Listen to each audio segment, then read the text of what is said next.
Bonjour, je vous présente aujourd'hui l'analyse technique de Morel et Prom, tradable à partir de la plateforme de CMC Markets. Donc on va lancer l'analyse, mais avant de commencer, laissez-moi vous rappeler qu'il ne s'agit que d'une analyse technique qui ne tient pas compte des fondamentaux qui néanmoins doivent l'emporter dans toute décision d'achat ou de vente. Donc c'est une analyse qui doit nécessairement être précédée d'une analyse de la valeur fondamentale de Morel et Prom, et l'analyse technique qui va vous être présentée n'est là que pour vous donner des points d'entrée et de sortie pertinents. Et on va commencer par la tendance en cours. Alors ici, on est en unité de temps journalière, c'est-à-dire que chaque bougie qui apparaît ici correspond à une journée de cotation. Alors je viens avec des nouvelles qui sont plutôt rassurantes au regard du fait que nous soyons passés au-dessus de la moyenne mobile à 150 périodes. Alors,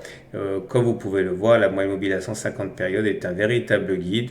Tant qu'on est en dessous, on est en tendance baissière. Et vous voyez ici qu'on a eu du mal à passer lors des précédentes attaques, cette moyenne mobile à 150 périodes.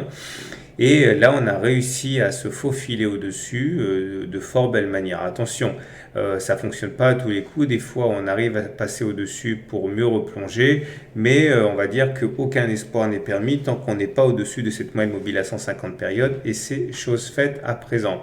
Si on zoome un petit peu, on voit un autre élément qui est assez rassurant, c'est le fait que les pics et les creux soient devenus ascendants. Quand les pics sont descendants et que les creux sont descendants, on dit qu'on est en tendance baissière. Quand les pics deviennent ascendants au même titre que les creux, on peut dire que la tendance est haussière au regard de la théorie de Dow. Et ça, c'est pas mal du tout puisqu'on a une congruence, une compatibilité entre le fait que les pics et les creux soient devenus ascendants d'une part et qu'on soit au-dessus de la moyenne mobile à 150 périodes d'autre part. Et cerise sur le gâteau, eh bien l'analyse Ishimoku confirme. Regardez, nous sommes passés au-dessus du nuage. Le nuage, c'est la zone qui est un petit peu jaune ici, vous voyez. C'est difficile à passer. On a échoué ici, on a échoué encore là. Et là, on a réussi à passer depuis début mars au-dessus de ce nuage, ce qui est donc nécessairement très encourageant pour la suite. Alors, il faut également remarquer quelque chose, c'est que nous avons des supports dynamiques ici qui sont la Tenkan et la Kijun. Ce sont des éléments qui peuvent freiner la baisse en cas de nouvelle attaque et de toute manière, on ne rebasculerait pas en tendance baissière tant qu'on ne passera pas en dessous de ce nuage. Alors la prochaine résistance en matière d'analyse Ishimoku, c'est celle-là. Vous voyez, qui correspond en fait à une horizontale d'une des courbes. En l'occurrence, ici, vous avez la courbe orange qui a inscrit un plat, une horizontale. Et nous avons donc une résistance ici à 3,6 euros par action.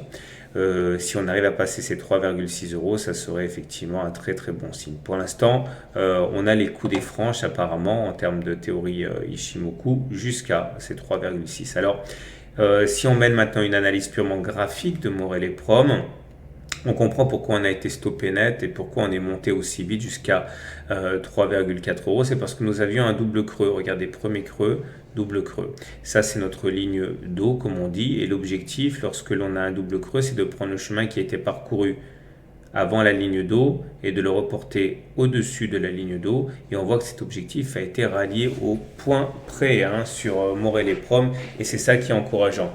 Mais alors du coup, on manque un petit peu d'éléments graphiques pour avoir des objectifs. Alors je vous conseille de regarder cette zone-là parce qu'on a un gap haussier. Vous voyez, il n'y a pas de cotation entre le plus haut de cette bougie de jeudi et le plus bas de la cotation de vendredi. Ça s'appelle un gap. Et là, de deux choses l'une.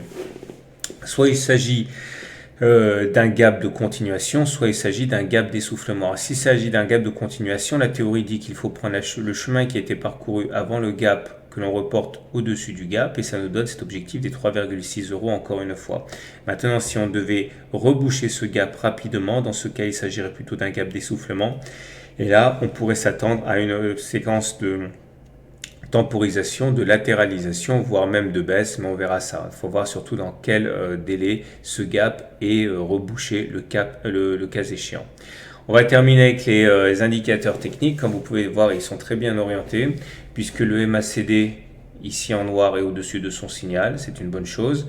Nous avons également le stochastique qui est dans sa zone de surachat. C'est une zone où il est fortement déconseillé de spéculer à la baisse.